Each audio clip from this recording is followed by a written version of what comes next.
Hello, ladies and gentlemen. Welcome back to Talos of Tech live on Twitch. I hope the mic is working. It was acting a little bit weird before I started. But yeah, somehow this guy, this YouTuber, was able to get his hands on the iPhone 12 mini. And this is part of the reason I'm very grateful, to be honest. I have programs like Discord because I was able to watch it live for a little bit. It showed up in the Apple channel, and at first I was like, no, someone has a 12 minute. That doesn't make sense. It must be a dummy model. Someone's just doing it for clicks. And I clicked on the link just because I was curious. And for one, it's in a different language, so I had no clue what he was saying. But I think we've all seen a tech video before. We can understand it. You know, he's saying, so it's obviously smaller than the regular 12, and it has a Super Retina XD. It's like, what can he say? Honestly, I know everything about the 12 mini. But thank you, TV Tube, for the 25 months of Twitch Prime. That is a long-term commitment. Thank you. Wow. But this guy, hold up. Let me pull up the article here because I think it was that interesting.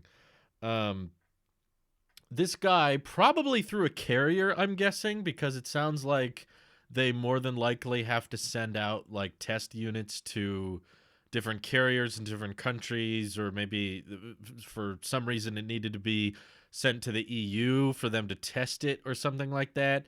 And somehow this guy got a hold of it. And the video was taken down. Let's see. Romanian YouTuber George, I'm probably going to pronounce this wrong. Benici? I'm sorry if I get that wrong. Most likely did. But yeah, I don't even think... Honestly, I don't even think that the YouTubers who are going to review the 12 mini early, I don't think they've even got it yet, because in years prior, it's actually pretty predictable. It's not that out of the ordinary. Pretty much every year, the YouTubers, when they publish their, impressions, or, in the embargo lifts and they all drop their videos at the exact same time, that's typically when they say, I've been using it for a week. So they've had it for 7 days. And that Tuesday that they usually drop all their reviews at the same time is usually the Tuesday before the Friday that all the deliveries begin. It's usually not that far in advance. It's not like they get it a month in advance, at least with Apple and iPhones. But with this, that means that obviously there's the Friday that the pre-orders begin, and then a week from that is when first deliveries begin. So it's likely that all the YouTubers get the iPhones the Tuesday before the Friday pre-order, which means that Marquez, iJustine, Renee Ritchie, all those guys that are on the, special Apple list of they get early review units, they don't have the 12 mini yet. Most likely not. And even if they do, they definitely are not supposed to talk about them or show pictures of them or even remotely reference that they have access to them. So I don't think this George guy on YouTube, I don't think he's just on Apple's selected list. Scrolling back his channel, it doesn't look like he ever got other stuff that early. Very complex. Thank you for the 100 bits. I'm the person who re-uploaded the video. Yeah, I've seen lots of people repost it. Thank you, by the way, for doing that. And 8 and 5, thank you for the 23 months of Twitch Prime. Appreciate that. Hi, Kuz. How are you? That's right. Kuz is thankfully in the chat anyway. In fact, why is he not moderated? Mod the real Kuz. There you go. We've got Kuzith here. We might as well make him a mod. Yeah, the 5.4-inch model, though, the few minutes we did get to see it, boy, does it look cute. It looks adorable, and it does dwarf the size of... it looks like a dwarf compared to the regular iPhone 12. I was just going to see real quick. This might not be possible. Let me close a few things. I figured, you know what? This is a picture. I don't think I can get a copyright strike for a picture. Everyone's like, Drew, no.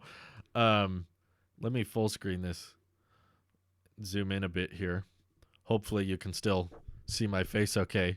But yeah, there is some stills 9 to 5 Mac listed from the video. There's a 12 Pro and there's the 12 Mini. He obviously had it in silver. And the reason I know partially that this was definitely not supposed to happen, for one, he took the video down probably because he was contacted by whoever gave him access to it, or perhaps he was contacted directly from Apple. Both, I would say, are somewhat possible. And if he did sign... if he did possibly sign some type of NDA, or whoever he got it from signed some type of NDA, I doubt they are happy. I'll be completely honest with you there. They are not happy from the situation at all. Sorry, I see my face is cut off, but it does look very comfortable in the hand, I'll admit. Let's see. What do you think Apple will do to this guy? Asks J Manlian. Thank you for the Twitch Prime. I would say probably send him a cease and desist. And they probably as soon as they saw the video floating around, contacted him and wanted to make sure, where did you get it from? Because it's very fishy that this guy did not unbox it. I'm not going to play the video because I don't want to take any chances here on Twitch, but it does turn on. You can go watch a re-upload video yourself. It is operational. It is real. I'm not thinking this is a fake, because for one, if it was a fake, he wouldn't have taken the video down. Second of all, the form factor looks correct. The display looks correct. Everything about it looks correct, and he does turn it on and use it, and he even screen captures it and walks through some of the features, obviously very similar to the regular 12, but you can see the display that he's holding matching up with the screen recording that he's putting on. This was a live stream, by the way, so I have no clue how we got it, but my guess is that before they can officially launch the 12 mini in Europe, or in this case Romania, they had to send it to some type of Eurasian database or some type of carrier, and they realized some guy working at the carrier in Romania who had the test unit, maybe because they were doing some type of prototyping over in Europe, they were like, yeah, let me get you that. I actually have the 12 mini if you want to film a video or something. And he was like, cool, that'll be fun. I imagine he didn't really know what he was doing. I think if he had the understanding that he was not supposed to have this, he probably wouldn't have made it, because obviously Apple has some of the most well-funded legal teams in the world. So if you break some type of contract, or if you breach some type of legal grounds, doesn't matter if it was him who signed the contract. Whoever had access to this 12 mini had very exclusive, very special firsthand knowledge, and had kind of a likely off the record relationship with Apple to a certain extent, because you cannot just get a 12 mini from Apple with no actual packaging. The fact that he didn't have any packaging for it is evident of that. That's evidence that Apple did not send this out as something for the press to look at, or something for YouTubers to play around with. This was absolutely like a test model to prototype. They're not going to get early units ever again. Yeah, they probably never will. And this guy could potentially be in a lot of legal trouble. Yeah, Tim Apple's going to be knocking on his door. Very Complex said that nobody else had it in the beginning. Yeah, but he probably didn't know there would be such significant consequences for it. Of course, otherwise he wouldn't have uploaded the video. I'm sure his thought process was still, yeah, no one's done a live, in the wild in person video, but that's probably why he contacted whoever it was at a carrier that he had contact with, his buddy or something. Let's make up a story here, right? So his buddy's name is Frank, and he's like, hey, Frank, if there's anything exclusive or special you can offer me, let me know, because I'm doing a YouTube channel and I'd love some kind of inside scoop or some kind of inside knowledge. And Frank goes, oh yeah, actually Apple just sent over this prototype, off the books, off the record, no first party packaging, no accessories of any kind, although I guess there aren't much accessories in the first place. Frank says, oh yeah, I got this 12 mini that was sent over. My boss probably doesn't want me to do much about it, but I'll let you borrow it for a day. He probably won't notice. And he didn't realize that this guy had probably as big a YouTube channel as he did, or didn't realize that there was a contract in place that could get him in big trouble. Sorry, I don't know why people are texting me. So yeah, I think he probably was like, "Ooh, cool! I get early access. I get it exclusive," and then probably within an hour of the live stream starting, got a cease and desist. I love how we're getting pixel ads right now. But anyway, there's the pictures. You can check it out on 9to5Mac. I'm not gonna play the video, but I could copy the link and paste it in the chat, as it has been re-uploaded. To be fair, so anyway. Now that we got that out of the way, let me make sure I can open Twitch again. Make sure I can read the chat. That's somewhat important.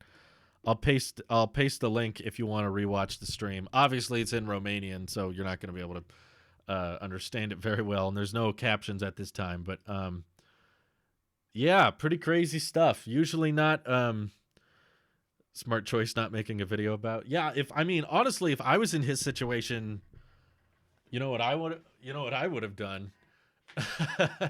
I would have probably filmed a video of my impressions, but not dropped it until the embargo was lifted. Yeah, if I was in his situation, you got to admit, that would have been pretty smart, right?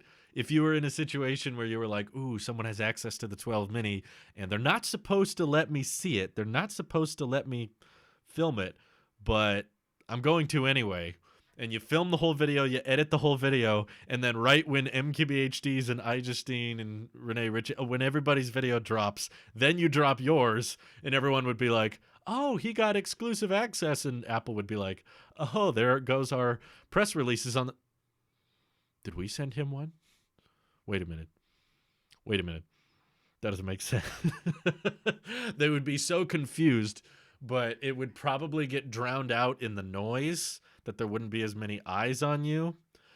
Maybe if I was really concerned about legal trouble, I would wait until 12 mini launch day to drop the video. Like the day before. I'll make up some story. I'll be like, guys, I flew over to Australia and picked up the 12 mini on launch day so I could get it early. Yeah, he wanted to be first. And he is, to be completely fair. If his whole end goal here was to be the first hands-on impressions of the 12 mini, he did achieve that. But at what cost? That is the real end question there. Because, you know, Marquez could do the same thing. I guarantee it. I will not be surprised at all if this Tuesday, which is in what, like 4 or 5 days? If this Tuesday Marquez got his 12 mini or 12 Pro Max in the mail from Apple and decided, screw it, I don't care about the NDA, I'm just going to live stream my unboxing process, he would be first. I'll give him that. He would get a lot of credit and he would probably get a lot of clicks. But then Apple would take legal action against him and it would not end well. So they would basically ensure that you do not profit off that situation. If you made, I don't know, you're not going to make this much, but let's just say hypothetically, you make $1 million, you wouldn't for the record, but let's say you make $1 million by being the first person to unbox and give your impressions on the 12 mini and 12 Pro Max. Well, Apple would sue you for 10 million. Yeah, he's one of the more popular YouTubers in Romania, but you know, no discredit, no harm against Romania, but compared to the grand picture of YouTube channels, it's not. There's a lot of tech channels, and it's fair to say that I never knew about him, and probably most of you never knew about him except before this. So he might long-term benefit from it, but I would not want to go to war with Apple's legal team on anything. I would, oh my God. In other words, you know, there's a reason he took the video down. It was not Apple who took it down, for the record. I don't even think they could do that technically. There's certain times Apple is able to issue copyright strikes, but I don't think they would have the grounds on this video to do it. So he did not, you know, Apple most likely sent him a cease and desist and a bunch of legal jargon that said, hey, you better take that down or you're going to be in big trouble.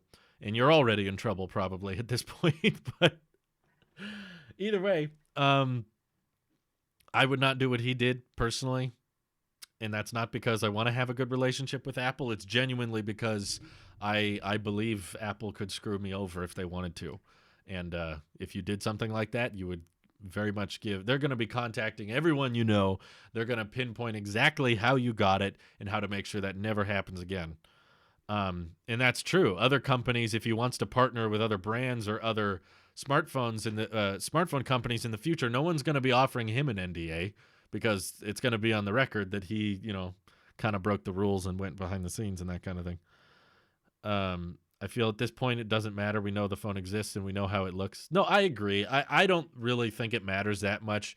That's why when I tweeted about it, I was like, hey, Apple, don't be so hard on this guy. You have all the money and all the lawyers in the world. You could probably ensure that this guy never makes another dollar again if you wanted to. But don't, because it's the 12 mini and we're all going to see it next week anyway. Well, not next week. The week after next week, we'll actually see it. November 13th is when the deliveries begin, and the Tuesday before the 13th, we'll see all the YouTubers talk about it. It's not like the phone's been unveiled. We know what the size is. We know what it looks like. It's not the end of the world. It's not like he had a prototype of Apple Glass and started taking pictures of it. That would be a different thing. But he said at the end of the live stream that he even has the 12 Pro Max. Man, why did he end the live stream then, huh? I think a Thailand carrier leaked the iPhone 6 Plus early, and now they're the last to get the new iPhones. Yeah, that doesn't shock me. Nobody gets an NDA in Romania.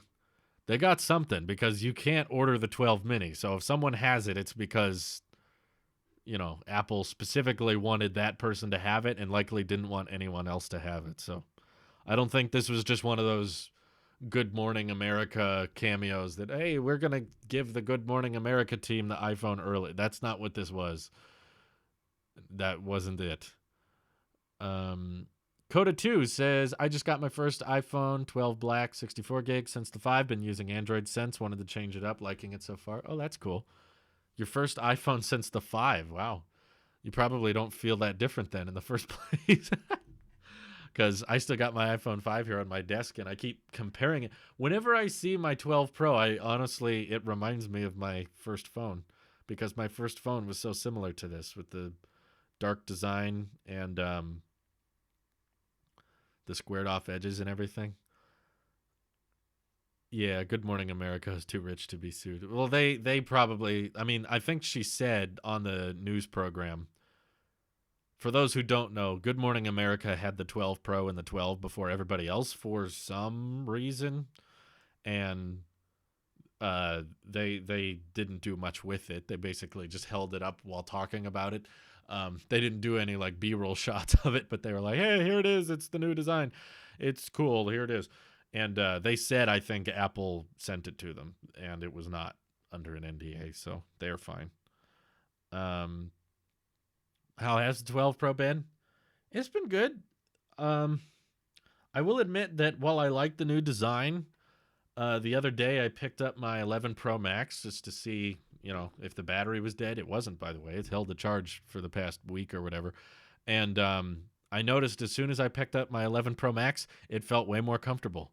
Like it sat in my hand a lot more gently, even though it's heavier.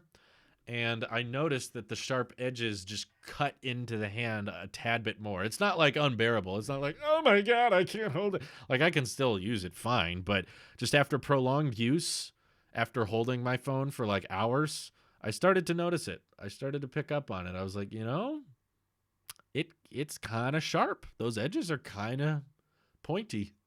And I like the look of it. Looks wise, I think it looks great. And the old rounded stainless steel looks older, looks more dated now. Looks like the bezels are thicker and everything. But I got to admit, it feels pretty comfy in the hand. That's okay. Don't worry. I'm not considering going back to the 11 Pro Max. I'm still going to go with a 12 Pro Max or a 12 Mini. But I'm just saying there's some downsides here. And I also definitely reaffirm what I've said before. The 12 Pro is not worth it. No one should get the 12 Pro. If you're into the 6.1 inch form factor, get the 12. And that's it. Anyway, we've beaten that one to death. I'm very excited to try the 12 mini. but I don't know for sure if I can switch to it. I'll try it out and see if I can get comfortable with it. I know the battery's worse, and I know the screen's pretty tiny, which I haven't had a screen as my daily driver for that long in a while. So we'll see. I have come to the conclusion that I cannot make a decision without trying them out first. So I've reached that. I've reached that crucial point where I've decided I'm not going to pick a Pro Max or a Mini before trying them out both. Yeah, I'm keeping the Series 6. I wasn't going to keep the Series 6, but then right as the Series 6 was delivered, a fan contacted me and offered a really, really decent price for my stainless steel Series 4. And they said, I'll pay you this much. And that price covered the price of this watch. So basically, I got the Series 6 over the Series 4 at no additional charge. So it didn't cost anything extra. And I was like, okay, if it doesn't cost me anything extra, then sure, I'll keep the Series 6 because I like it. It looks cool. So I'm digging the Series 6. I've wanted a product red Apple Watch for years. That's just been a very specific, unique thing to me. Red's my favorite color. So I was like, if I can get the red watch, I'll be happy. Nick Morales, 1026. Thank you for the tier 1 sub. What's going on, Drew? I'm very excited for the HomePod Mini. My mom and I are pre-ordering one next week. Love your videos. You have definitely been a huge inspiration for me to start doing YouTube. Oh, cool, Nick. Thank you for the subscription. I hope you don't have to do that, but appreciate it. And I hope you enjoy the HomePod Mini as well. That's one Apple product I will not be picking up next week because I have way too many smart speakers. You know what I wish there was? I wish there was a HomePod trade-in program. I don't think there is. Correct me if I'm wrong, but I don't think Apple would let you trade in the HomePod. It'd be kind of funny if I could trade in, even if it wasn't, brand new pricing. It definitely wouldn't be brand new pricing, but I would like to give them back my current HomePod in replacement for 2 HomePod Minis. No, not even 2. I'd probably be happy with just one. But I'm not interested in shipping it, so please don't ask to buy my HomePod for $100. That's not what I'm saying. The simplicity of I would love it if I could order a HomePod Mini and then it would come with a box that would say, put your old HomePod in here and send it back, and then it would lower the price. Mike's already bought 2 of my HomePods. We don't need more. How's the lack of 120 hertz? Yeah, I mean, it's same old, 120 hertz is kind of a wow factor that I appreciate on other phones, but when you don't have it, it's not like you instantly notice it because it's not like my old iPhone had 120 hertz. I've been used to 60 hertz, but yeah, it would have been nice. I agree. And I also think the 12 Pro would have been much more justifiable with a 120 hertz display. Then people would have been like, oh, okay. That's something I would put a $100 price difference on. People saying, well, 12 and 12 Pro, there's only $100 between the two. If you got 120 hertz for that extra $100, I'd be like, yeah, that's worth it. That's worth it. Do you think Tesla will be more valuable than Apple, like Elon said? Did he say that? He might have. Elon says a lot of stuff. I don't recall when he said that, but I do believe Tesla will be one of the most valuable companies in the world eventually. Not next year, and probably not the year after that, but maybe 10, 20 years from now, I could easily see them being in the trillions. But Apple's going to grow in market value too, so somewhat depends on how quickly Tesla can ramp up production and how accurately they can improve their supply chains. But very complex is, can you autograph an Apple box for me? I can, but my autograph sucks, so I would hate to devalue it like that. I don't have a fancy looking autograph. It just looks like a 4th grader just learned cursive, so I don't think you would want that. I'm also getting ready to upgrade to a Series 6 watch, so lots of exciting new Apple products coming to my home soon. Cool.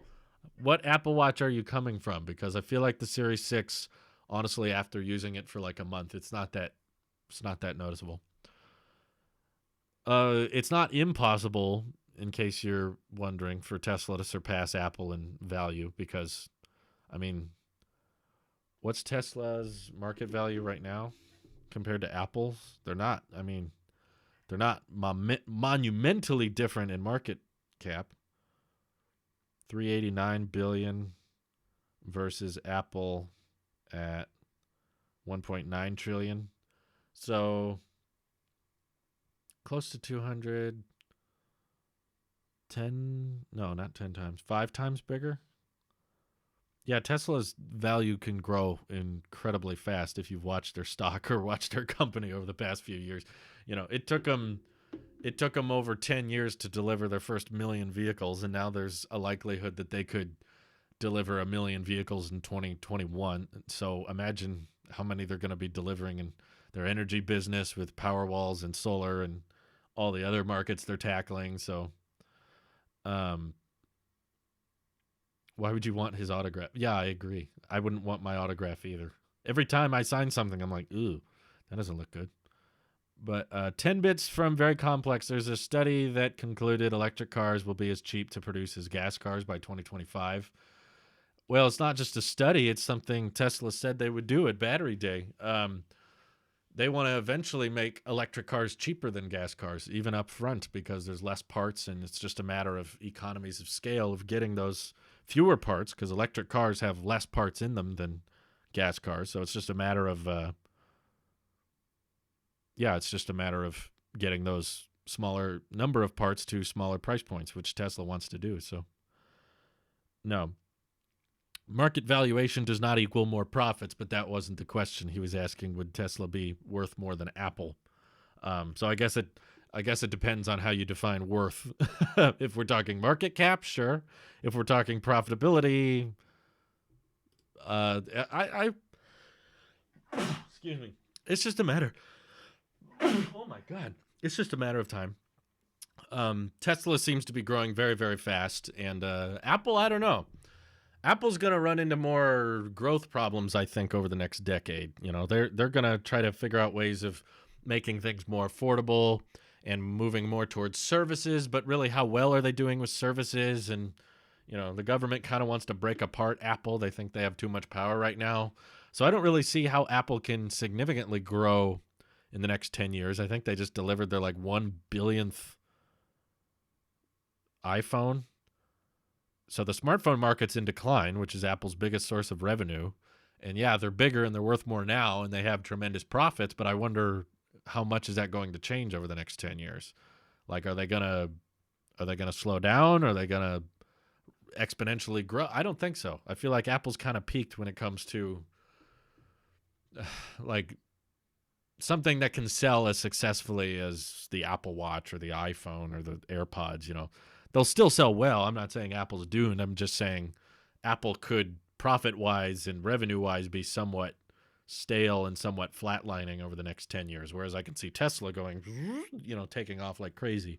There's tremendous opportunity for Tesla, whereas Apple, there's less and less opportunity, I would say, for massive growth.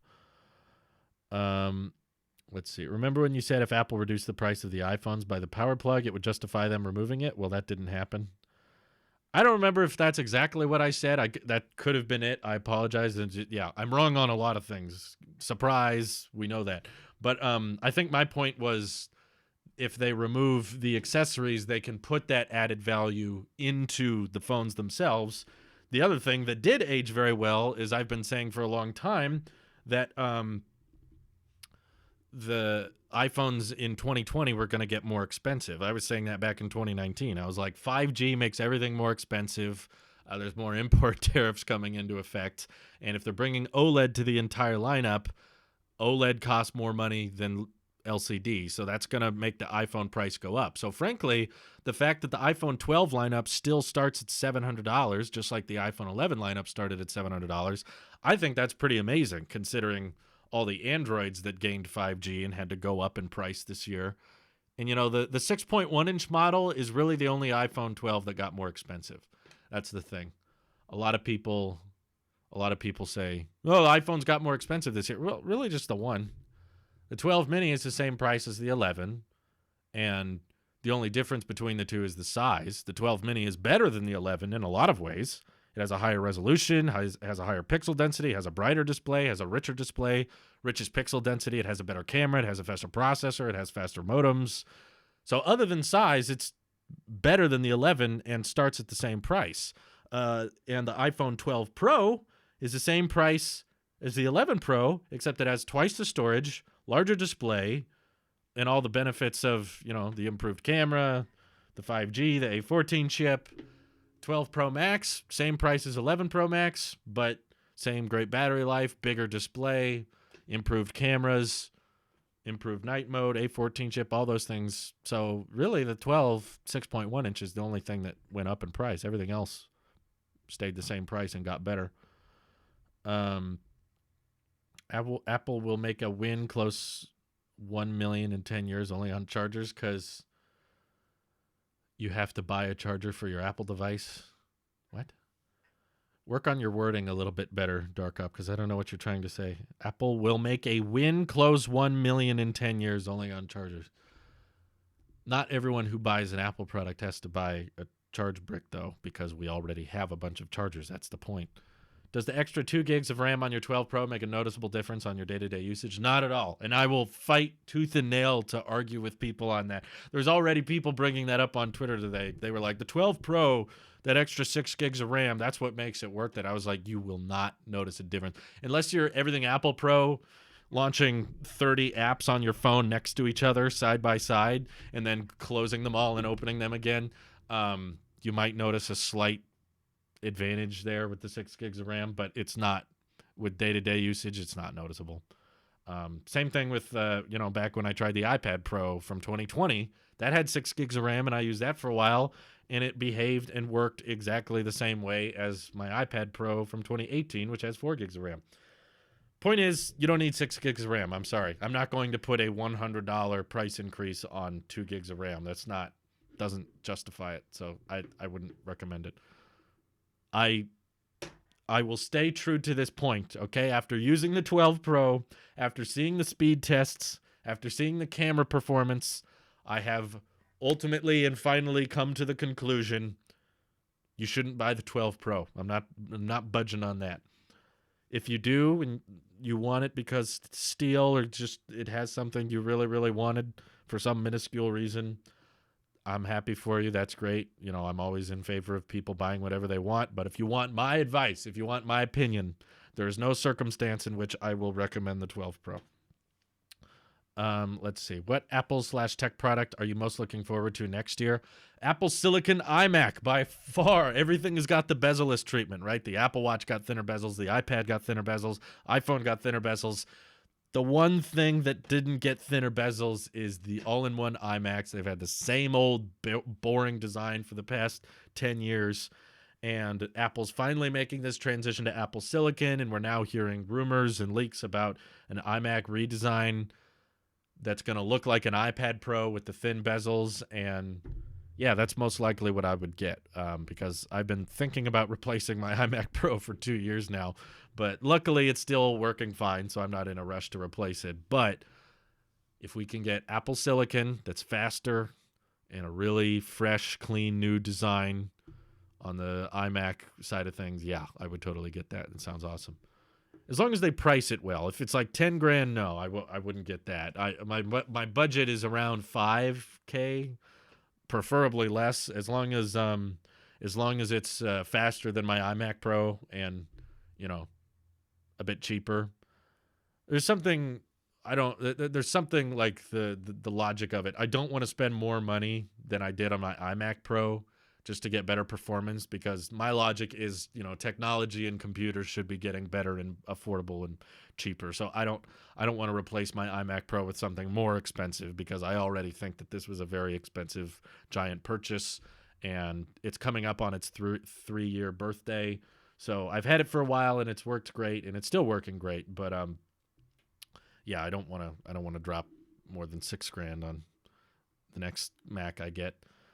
Do you still think the November event will be going ahead? What'll be the main announcement? Apple Silicon on the Mac. There's been lots and lots of references to it within Big Sur developer beta code, and even in the Eurasian database, Apple's filing for unreleased Macs right now. So it's going to be an all-out Mac event. Probably an Apple Silicon notebook, potentially the Apple Silicon iMac unveil, and probably AirTags as well, sounds like. So let's see. Is a 20-watt charger for the iPhone okay, or should I buy a better or 30 watt. I'm pretty sure 20 watt is as fast as your iPhone will charge. So getting anything higher than 20 watt, you're not going to notice a difference. 20 watts, fine. How come no iPhone 12 review explains that you can use your existing USB-A cable instead of the USB-C one from the box so that you do not need to buy a new charger? Yeah, I don't know why people don't bring that up. I thought that was somewhat obvious. It was like, okay, if you watch the event, all of the environmental benefits come from the thinner packaging. It was like, obviously, if you're buying new stuff, there's going to be a certain amount of e-waste. The question is, can we reduce it? So we have to include a cable with the box of some kind. I don't think that was up for discussion. I think legally there might be some things they run into if they don't include a cable even. That's why even like AirPods and iPods included cables, but not charge bricks. So like, if we're going to include a cable, we might as well include the better one. So anyway, that topic's been done to death, but I thought it was obvious. But people keep saying, like, oh, you have to buy the 20 watt brick for the cable to work. You don't have to. You could just leave that cable in the box if you don't want to buy a 20 watt brick. And if your old lightning charger is too slow or it frays, then you're only $20 away from a fast charger. You don't have to buy the USB-C to lightning cable. Anyway, people are now claiming the iPhone 12 edge design cut people's hands. Did someone say that? Okay, it's not that sharp. I mean, it's slightly less comfortable than the rounded design, but it's not. No, this isn't going to cut you. Not at all.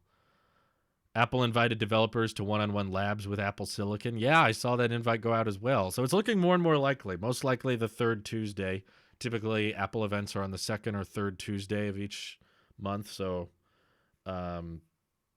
most people were thinking it probably wouldn't be the second Tuesday of November, which would be the 10th, because election day is on the 3rd, and they typically want to announce the event a week before, so they don't want to announce an Apple event on election day. So most likely announce the event on November 10th, that it's taking place on November 17th.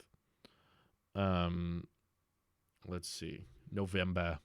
Let's see. For a new 2021 third-gen $400 iPhone SE, would you rather have the current-gen iPhone SE design with an A14, 6 gigs of RAM and dual cameras, or an iPhone 12 mini design with an A11 and 3 gigs of RAM with a single lens? I know both of them are extremes, but I want to know your opinion. My opinion is I don't think we're going to get an SE next year. SE stands for Special Edition, so I don't see Apple releasing a new SE every year. But if I had to choose between one of those two, probably I would take the 12 mini design, because I would rather the lineup be more consistent than A14 chip and 6 gigs of RAM is just kind of overkill for a phone like that. They didn't even put 6 gigs of RAM on the 12 mini, so why would they put it on a iPhone SE? That just doesn't make sense. Let's see. Do you think Apple should buy Lucid? On one hand, I think it'd be really cool for Apple to get into the EV space. I think it would be interesting to see how Lucid could do with Apple kind of funding, because, Apple's got all the money in the world, so whatever Lucid needed, Apple could pay for.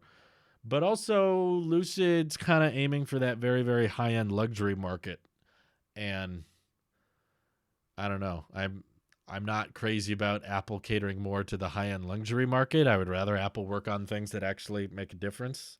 I actually saw a pretty interesting video recently. I'm forgetting the name of the channel.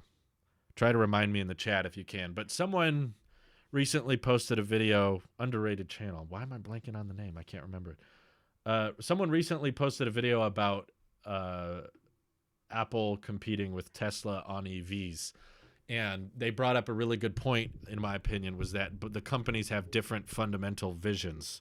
Apple's mission statement, I don't know the exact mission statement, but Apple's general premise is to make the best technology they can. It's not about making the cheapest technology they can.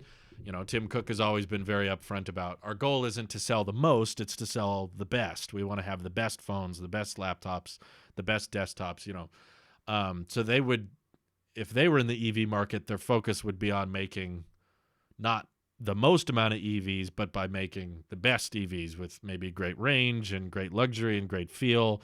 So in other words, Apple tried to buy Tesla back in 2012. And if they would have, they probably would have just kept perfecting the Model S and worked on making the Model S better. But Apple probably wouldn't have had much interest in developing a Model 3 because their goal isn't to sell the most, whereas Tesla's whole mission statement is to accelerate our world's dependence on renewable energy, transition us over to more sustainable energy and sustainable transport. So Tesla's mission statement requires them to basically take over the market and make sure electric cars become the norm and become more popular, and they kill off the gas car. Whereas Apple's mission, Apple's goals wouldn't really require that. Apple would just be like, we just want to make awesome cars, doesn't matter how many sell. So they probably wouldn't focus very hard on volume. So Lucid might go along with that eventually. I mean, they might. I know they say they want to do more affordable cars in the future, but they got like, I don't know, 8 years behind Tesla when it comes to, they're saying 2022 they want to sell.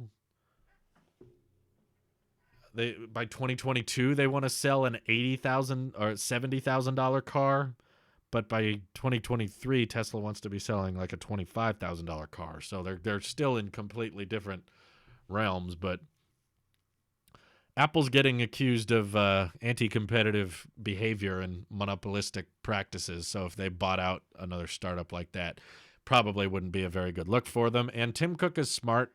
He knows that EVs are very, very hard to do profitably. And he also knows that, it took Tesla basically a decade before they were able to make a profit. So if they wanted to develop EVs, they would have to be losing money on it for years and years and years before they turned any profit, which would not be a good look for shareholders. And that's likely why Tim Cook focused on services more than EVs. But we know that they were thinking about it. Elon Musk even talked about it. He said Apple's probably working on stuff. I think he knew that there were certain Tesla employees being hired by Apple to work on this open secret, which was Project Titan. So Apple was, making patents, and they had several hundred engineers working on an electric autonomous vehicle. So Apple has all kinds of moonshot projects, and EV is just one of them. But again, Apple works on all kinds of stuff that never comes out, that we'll never see the light of day of. There's only a very few things Apple decides to actually release. So yeah, Lucid is very much a Mercedes competitor company than an overall market competitor. Yeah, and I don't know. I get hard. It's hard for me to get excited about that because it's like, okay, sure, like, I agree. We want to get everybody over to EVs, so the more EVs, the better. But at the same time, if you're selling EVs at six figures, you're not really changing the market very much. It's like, yeah, we know you can make an expensive electric vehicle that works. That's great. But can we invest a little bit harder into more affordable EVs that maybe the average person can try? I don't know. I feel like we don't need more six-figure EVs, and yet that's what I keep reading about. Lucid's $100,000 EV, Rivian's $100,000 EV, Hummer is going to be over $100,000, but we can't get under $100K for another 2, 3, 4 years. It's like, give me a break. I want to start seeing $25,000 EVs that can still go 300 miles. That's why Tesla is so interesting to me. It's because what they're doing is actually influential, in my opinion. That actually changes the game. It's like, oh, you'll be able to go 300 miles on a charge for $25K. That's a game-changing EV right there. Just like the Model 3 was game-changing. Anyway, Nick Morales says, would you recommend getting an Apple Card in order to finance an Apple Watch? This is also an option I'm looking into. Not really, to be honest with you. I mean, if you can be very, very careful and responsible with your money, I guess there's not that much wrong with it. But personally, if you were a friend of mine, I would say don't do it. If you were just someone I knew in my personal life, I'd be like, if you can't afford to buy an Apple Watch outright, then you probably should not be financing an Apple Watch at all. For one, the Series 6 is not that big of a difference from previous generation Apple Watches. If there's a year you were looking to skip with the Apple Watch, this year is a good one, because I think there's a very high chance that next year would be more major, because this year feels incredibly minor, and the Series 5 was pretty minor too. So yeah, I wouldn't recommend financing it. It's an interesting option that the Apple Card allows, but it's kind of dangerous to start financing out everything because then you kind of become disconnected to what you're actually paying for it. And you may think, oh, it's not that bad. Oh, it's not that bad. But if you keep doing that to more and more devices, if you're just financing the Apple Watch and nothing else in your life and you plan on paying everything else off up front, then I guess it's not that bad. But if you can do that, then just better off to just save up and pay for the Apple Watch outright or get the SE. Let's see. What's your take on AirPods Pro spatial audio? You know, I don't watch a lot of surround sound supported content on my phone in the first place. I did try it when spatial audio came out, and I realized that it's not that useful because the only time I would ever notice it is when like I'm holding my phone up and I look away and now the sound's coming out of this side of my ear, but why would I'm not going to watch the movie like that. I'm going to watch it like this. So it's kind of one of those cool gimmicky, like, whoa, it moves around me, but I don't, as you won't notice it when watching stuff. So I watch movies and TV on my TV. I don't watch it on my phone. So it's fine, but it's not like amazing, groundbreaking feature. It's fine. Let's see. According to a new FCC filing, MagSafe appears to enable reverse wireless charging for AirPods. I think I know what FCC filing you're talking about, and I don't think that's what that is. They didn't say AirPods. They just said reverse wireless charging of some kind.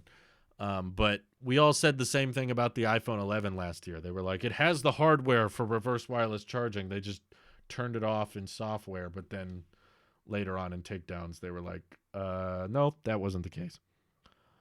It won't be gimmicky with AR. Yeah, that would be different. If you were interacting with holograms and 3D objects in your surroundings and AirPods, could make sound come out of certain directions. Yeah, that would be different. But just for watching movies and TV, I don't think it's that big a deal. You could turn it off on my AirPods and I don't think I would even notice.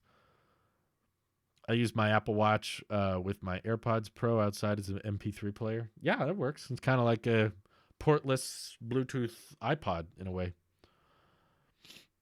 Patents don't mean anything. In fact, more recently, they let go of a bunch of people on Project Titan. To be honest with you, to be completely honest, I think they let off like 200 employees. I'm sure Project Titan is never going to be officially canceled, but if it was ramping up for full-scale production or they were taking it more seriously, I don't think they would be firing a bunch of people. And they're also not hiring as many people for autonomous driving as they used to. More than likely, they're working on software for autonomous driving that they could license out or partner with another company on. But Apple knows the risk and financial burden of having to pay for car supply chains and factories, and they don't want to be financially responsible for all that, so they're going to let someone else pay for it and maybe just sell them their autonomous driving packages, some kind of enhanced form of CarPlay, I guess. To they've partnered with lots of other auto companies in the past. I don't think they're going to make their own car. A few years ago maybe I did, but now they have to know that the market is way too saturated and they would lose so much money on it. It would not look good. Especially for their earnings report, which I'm reading about right now. The Apple One service bundle is sent to launch tomorrow. Did you guys see that in the news? Apple One is launching tomorrow, and then Fitness Plus is coming this quarter, which is 2020. We knew that. Apple One is launching before macOS Big Sur. That's kind of crazy. Let's see how they did. iPhone made up for 41% of the revenue. 22% was services. The Mac was 14%. iPad was 11%. And wearables / accessories made up 12%. So there you have it. $12.7 billion of profit with $64.7 billion of revenue. Wow. I think they're waiting on Big Sur for the Apple Silicon event. That's That's my guess. It is very weird. I agree that Big Sur is still not out yet, but if they're going to have a giant Mac event next month, they might as well just, you know, sort of how they dropped WatchOS alongside um, the Apple Watch event with the Time Flies thing. I could see them doing Big Sur with all the Apple Silicon stuff. Let's see. Yeah, I mean, they might be working on some patents for car hardware, but again, Apple has patents for pizza boxes, and they also filed patents for touchscreen Macs 10 years ago that never were utilized. And they also had patents for Touch ID built into the display back in 2016 that they never used. And they also had patents for a flexible wraparound Apple Watch that would go around your wrist and be a OLED display that could move. They had that patent way back in 2013, and it never turned into anything. So again, there's all kinds of patents Apple files, but it does not confirm product. And I remember way back in 2016 reading about Project Titan and everyone saying that the car would come out in 2020, and here we are. It's not out, so I'm sure there's all kinds of moonshot projects of stuff they work on, you know, little projects here and there. But that does not confirm it's absolutely 100% happening. Yeah, they dropped iOS 14 because they needed it for the new Apple Watch. That's true. But they don't need to drop Big Sur necessarily for anything other than the launch of the Apple Silicon Macs. That would probably appreciate Big Sur. Yeah, Brian, no one's arguing that they're not working on it. We're just saying we're never going to see it. That's one thing. Apple's working on foldable phones. That doesn't mean we're ever going to see it.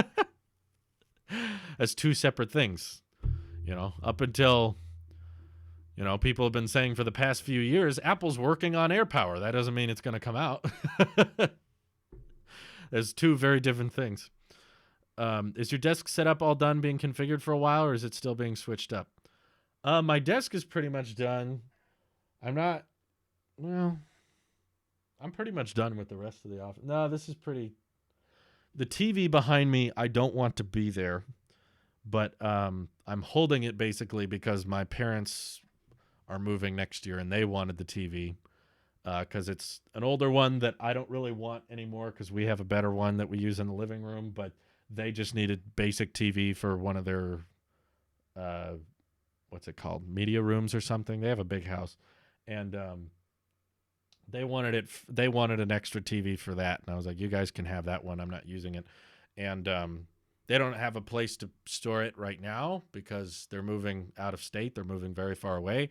But the next time they take a trip up there, they want to take it. So I'm basically just storing it right now. But the TV's not plugged in. It's not doing anything. I'm trying to get as much stuff out of my office as possible. Like, don't tell my wife I told you, but we have this futon in here that I don't really want there anymore, but I will admit she has a point. When we have guests over on occasion, it does fold into a bed, and this can kind of convert easily into a second bedroom. But I never sit on the futon, so I want to get rid of it, but we haven't come to a conclusion on that yet. But let's see. What do you think Intel will look like in the future? Will Apple making their own silicon and AMD making strides with their processors? Do you see a future where x86 architecture is still relevant? I think Intel has enough third-party clients and other customers that are buying their processors. They'll probably be fine. You know, there's companies that became obsolete compared to everybody else that are still around today. You know, IBM still exists, despite IBM completely losing to Apple back when Apple was small and just a startup. They took off and defeated IBM, but IBM's still here. So I could see Intel sticking around for doing contract work with certain high class or government contracts. I don't know. I think they'll be fine. I don't know if there's much of a future for x86, but Intel doesn't have to be restricted to just that. They could invest more in ARM in the future. I don't know. I think they'll be fine. I think they might be hurt a bit by Apple Silicon and AMD, but it's not going to bankrupt them. That's my guess. But I've been known to be wrong before, so I could be wrong. Tesla was working on the Snake Charger, and that didn't become a product. Still hasn't, but there's hope with Musk's recent tweets. Yeah, it's important to remember, people, that patents do not mean anything. In fact, I would say after following leaks and following tech news for the past few years, anytime I see a patent, it usually doesn't end up happening. There's very, very few times I see Apple file a patent and then that patent turns into a product. Most of the time it doesn't. Yeah, I remember back in 2017 or 2018, they filed this patent for a laptop that you could drop your phone into and the phone would become the trackpad and the phone would be powering, the processing on the laptop. That never happened.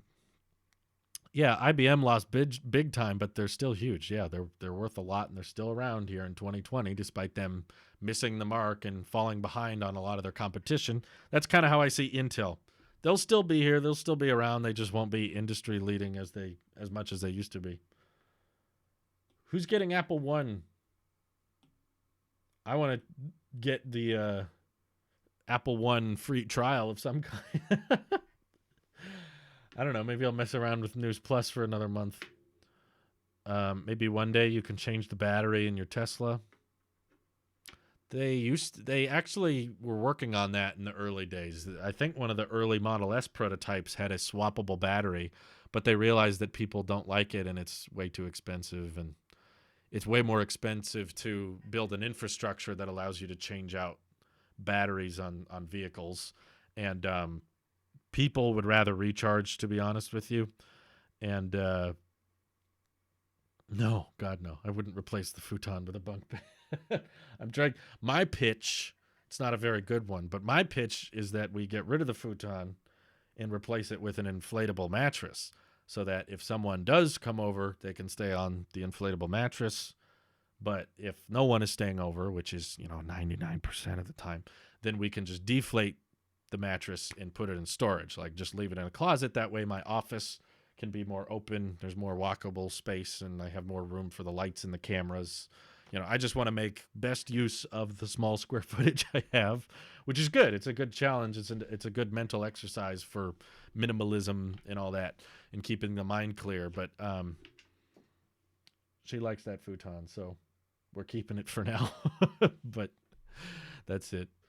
Run a poll on Twitter. Are you getting Apple One? I think I did a while back. I think I did a let me see if I can look it up.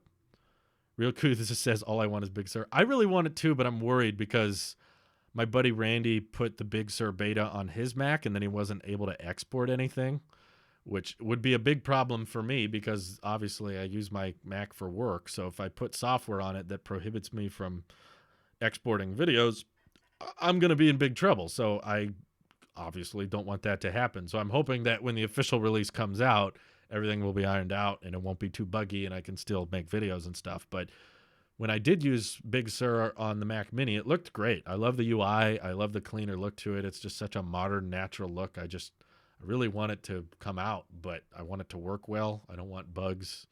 So here's hoping it works reliably. But yeah, I think a while ago, let me see if I can find it. I ran a poll to see which people are getting Apple One and which people aren't. It was a few podcasts ago. All right, so on YouTube, the poll got 16,000 votes. That's quite a bit, honestly. Burn the futon. There's a plan. Light it on for you. So here's the poll if you scroll back on YouTube. 16,000 people voted, 72% not getting it at all. Honestly, I thought that was pretty low. When I said, vote here if you don't plan on getting Apple One, I thought it would be more like 90%. I'm surprised that 28% of people who voted after 16,000 votes said they're either getting 11% said Apple One individual plan, 9% said the Apple One family plan, and then another 9% did Apple One Premier. So the top result is not getting it, and then it's cheapest, more expensive, most expensive. So I'm kind of surprised. 16,000 people voted, and 10% of them want to get the $30 a month subscription. What's wrong with you people? I don't know about y'all. I don't see how it's worth it at all. I don't know. I love Apple products. I'm a big fan of the hardware. I love the Mac. I love the iPhone. I love the iPad, but their monthly membership stuff sucks. Like, some of it's more justifiable than others. Like, I get that iCloud and everything, but hope you got that Peloton. You mean Peloton? What's Peloton? I can't stand the Peloton. It's just one of those things I don't understand. I'm hearing that Peloton is doing really well, but it sounds so crazy expensive for something so dumb. Products. I just don't get why someone would pay that much for a bike that can't move. Maybe it's just because I'm a mountain bike rider, so I'm like, for that price, you could just get an actual bike and bike around. I guess people don't want to leave the house, but they want a bike. You know, you can really just slap a display on something and start charging a monthly fee for it and call it, millennial grab. This is what the millennials want. This is what they're into. I guess it's that simple sometimes, but yeah, I don't get it. Helicopter, I can spell. Is that a workout helicopter? That sounds kind of interesting, actually. You pedal it, and there's just like blades above you that spin for no reason. I don't think I'll remember the new stuff in Big Sur. I just want the redesign. Yeah, me too. I'm with Kuzith on that one. The design is the most noticeable thing. I just joined the stream and hear Drew talk about how he doesn't have a lot of space in the room. Is that why he talks about the mini? No, I have exactly enough space as I need.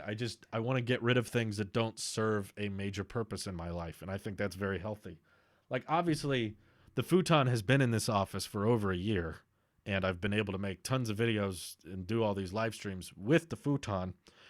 It obviously doesn't impede me that much. I mean, the walkable area I'll have without it would be next to nothing. I would just move back my studio light a little bit further. It's honestly not that big a deal. It's really not taking up that much space, but still, it's the, what do you call it? The principle. It's the principle of it. It's the fact that 99% of the year I'm never using it that makes me want to get rid of it. Yeah, futons are nice. I mean, I've never slept on this one, to be honest with you. It's not that big. I can't fit on it. It's not good for tall people. It's good for Randy. Randy could fit on if he wanted to visit. Apple helicopter. It's powered by the A14 chip and only has iPads all over the cockpit control deck. That sounds pretty smart, actually. Exactly enough space. I'm going to grab a measuring tap and measure out the open space in that room. I want to know what exactly the right amount of space is. What I mean is there's enough room for my desk. There's enough room for a background. There's enough room for my camera. There's enough room for the lights. I don't think I could go much smaller than this, but I can't say like I'm crammed. Honestly, this is fine. It's been working fine. My most successful videos I've ever made were filmed right here, so I can't say that the futon is preventing me from going out to my full potential, but anyway. Hey, I'm kind of impressed with my upload right now. I've only had 40 megabits per second. And I'm live streaming, and I decided that since I'm about to wrap up the stream, I'm just going to start uploading the EV video and see if the stream crashes. I'm uploading an EV video and live streaming, and I have not dropped any frames. I think that's kind of impressive. I think that's kind of dope. Will the Tesla cars be more expensive when they start building in Germany? I think you're Dark Op. You're missing the whole point. That's the whole reason they're building them in Germany, so they can save money. And there's a rumor floating around that they're going to start out with the single motor Model Y in Germany first with the rear-wheel drive option. Well, if it freezed for you, that's on your end. I'm talking on my end. On OBS's end, I've dropped 0 frames, which means that the data that I'm sending out to Twitch has not been interfered with. If it freezed for you, it's probably your internet. I don't understand why some YouTubers need a giant studio. I understand it because I used to be in that same department myself. I used to think I used to think like, oh, okay, I'm becoming a full-time YouTuber. I better get a studio and more backgrounds and more options. I got to hire all these people and I got to make it a big thing. But the truth is, what people like about YouTubers rarely has to do with their set. Like when I hear people, if Marquez tweeted out like, hey, what do people like about MKBHD? They would probably say the image quality, it's really crisp. Your opinions are great. You're very honest. You're straightforward. We like your personality. We like what you have to say, and you have high quality production value. None of it usually has to do much with, I love how huge your office space is. You know, with any YouTuber, really. That's never really brought up. I really like this YouTuber because he pays for a huge studio. Like, I just never see that high on the list of, here's what we like about this YouTuber. And that's one of the reasons I talked myself out of that big studio I was paying for, because it was kind of, you know, freedom and flexibility wise nice to have this big room that I could walk around in and film at different angles and stuff. But I realized, like, when I was asking people, why do you watch Tailosive? What do you like about it? That was never high on the list. It was never like, your backgrounds are great. It's like, no, we just like what you have to say. So why am I blowing all this money on this big office if all people want to hear is what I have to say? It's dumb. Let's see. Anyway, Twitch playback can be weird, I guess, for some people sometimes. I guess that's just a fact. But yeah, full self-driving jumped up to 10K, so that's what today's EV video is about. Face it, Drew, we follow you for the futon. That's what it is. If we get rid of the futon, I'm going to lose all my subscribers probably, so I guess we better keep it. But anyway, I appreciate the bits. I appreciate you guys watching, and I appreciate you all subscribing. And just know the donations are not expected. You don't have to donate, but either way, thank you all. I'm going to end the stream here, and stay tuned for EV. Should be up in a little bit. Have a great day. Take care. Bye-bye.